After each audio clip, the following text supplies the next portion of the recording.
Good day all, welcome to Comprehensive Outdoors. I'm Jeff Hale. This channel is made to help you become a more comprehensive outdoorsman, outdoor fisher, outdoor hunter, or in this particular episode, anybody who uses the outdoors, right? If you hike, snowshoe, snowmobile, you like to mountain bike, anybody who goes out and who needs to eat in between their ventures into the outdoors, this episode's for you.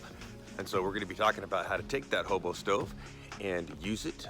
In this episode, we're going to show specifically how to cook ham and eggs on a Hobo Stove in a foil packet. And at the end of the video, we will go over some more specific questions about the construction of the Hobo Stove, the benefits, the pros and the cons, and talk about some other foil packet recipes that you might want to try. Okay, so how do we make these foil packets so that when we're out hunting and fishing and we come back to the truck and we want something to eat, boom, I have my little ice chest, pull the foil packet out, throw it on my Hobo Stove, and now I'm eating. Let's take a look at how we do that.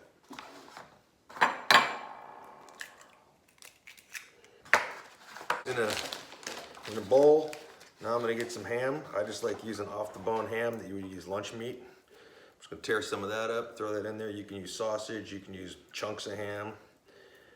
All right, a little bit of ham in there. One for you, one for me. Throw some cheese on that dude.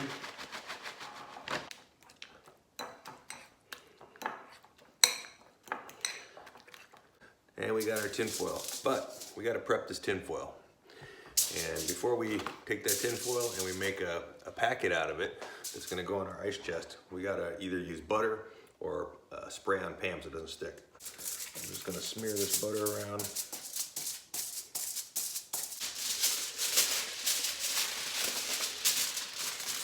Take this and we're going to dump it right in the middle.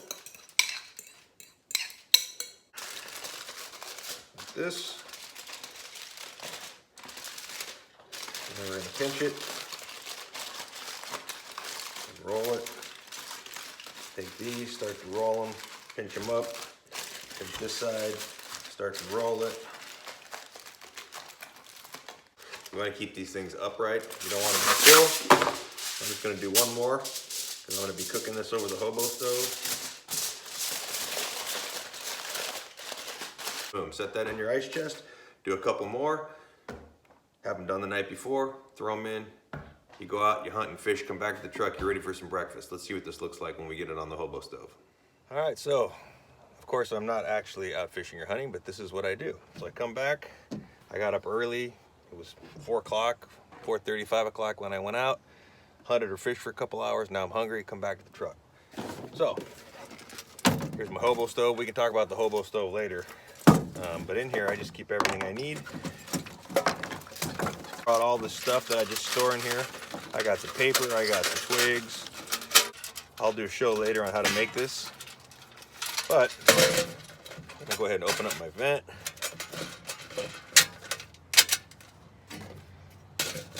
Put in my ash guard. Jam some paper in this dude. Some small sticks. Look at this, it doesn't take much fuel at all, and you can just use small sticks or anything you find around. I just do it ahead of time, put it in here so I don't have to mess with it. And then, I'm gonna throw this on top when I'm ready. All right, so let's light this thing. By the way, folks, you see that I have this block of wood here. That's to protect my bed liner from any heat that comes off this thing. All right, so let's light this dude up. Some air flowage.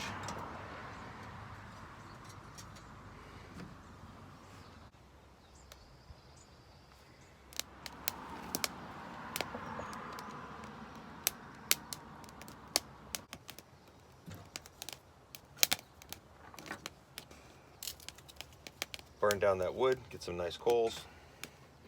Wait for that flame to drop a little bit. Okay, it's been going about 2 minutes so far. And that's okay.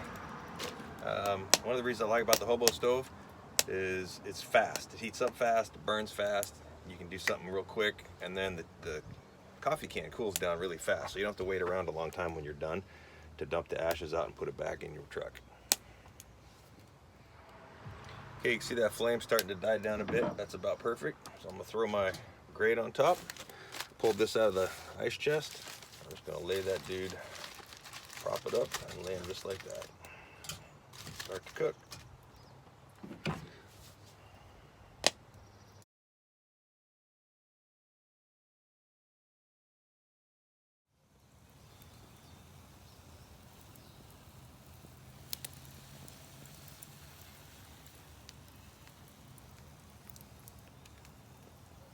Sticks.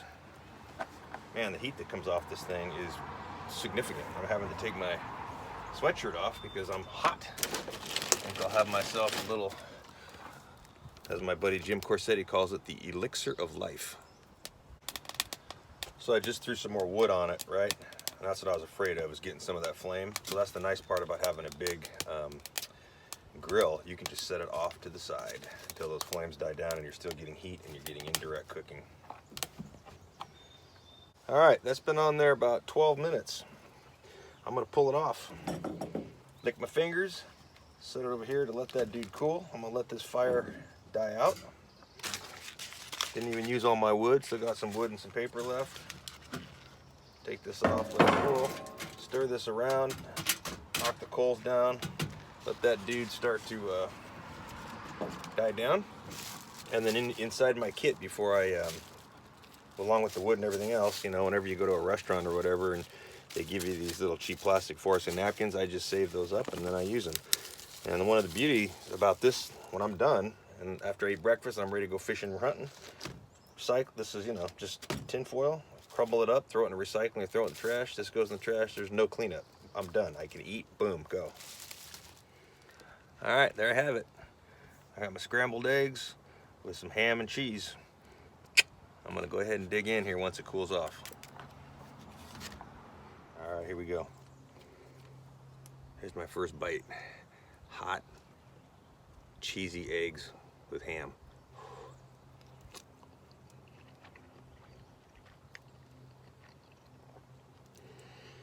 It's pretty good for coming out of a packet of tin foil on a hobo stove.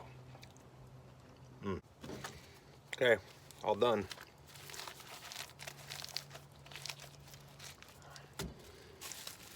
Little napkin here, clean myself up. That's it. Pitch this in the trash can that I got in the back of my pickup. Get my gear, go back out and finish fishing and hunting. Okay, with the cooking and fire starting time, it's been about 25 minutes. And I quit cooking 6 minutes ago. And this thing I can already touch. It's already starting to cool off. I'm gonna dump the ashes out, load up, go back. All right, real quick, let's talk about what's in the back of my pickup when I go fishing or hunting or whatever it is I'm gonna do, and I come back and I plan on making a meal.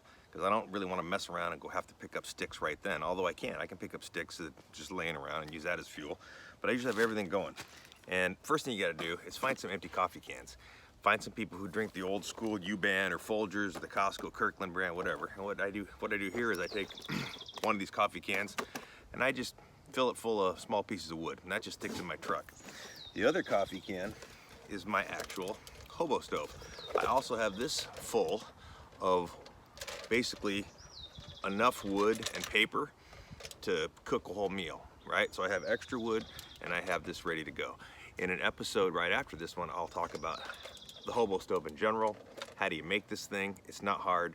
What's the benefit? Why would I go through the trouble of making this out of a tin can when I can just go use a propane stove, or I can use my Whisper light or anything else, right? Like, why would I do that? Well, we'll talk about that in the next episode. But anyway, this is what I got in my truck at all times.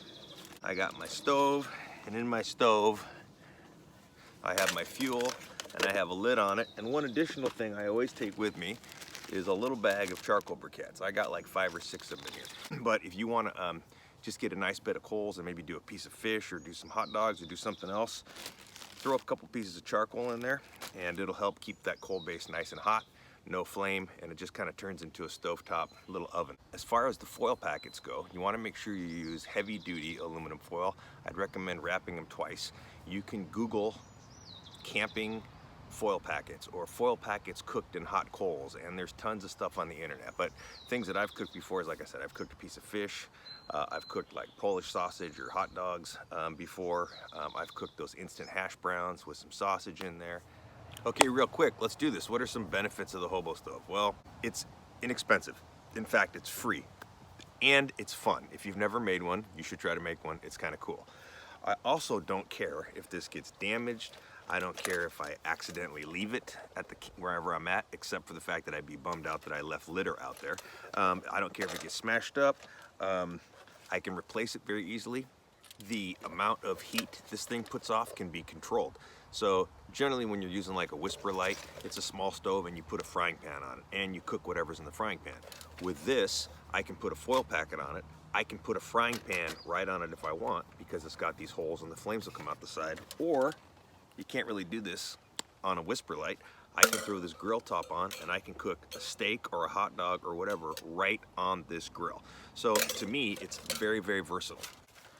Really nice for me to be able to store my paper, my fuel, my charcoal briquettes, and everything in a lid right on here, and I know I have enough to cook one meal. I don't need to bring propane. I know that if I don't run out of fuel, I can look around and just pick up some sticks from wherever I'm at. Besides being inexpensive, fun, and easy to put together, the other thing I like about it is if you don't want to cook on it, but you just want to warm your hands or have a little bit of an ambiance, and maybe you're actually not even using it to cook. It's awful nice to come back to your pickup truck, set it there, light it on fire, people gather around, they warm up their hands and feet. This is especially useful in the winter when I'm steelhead fishing.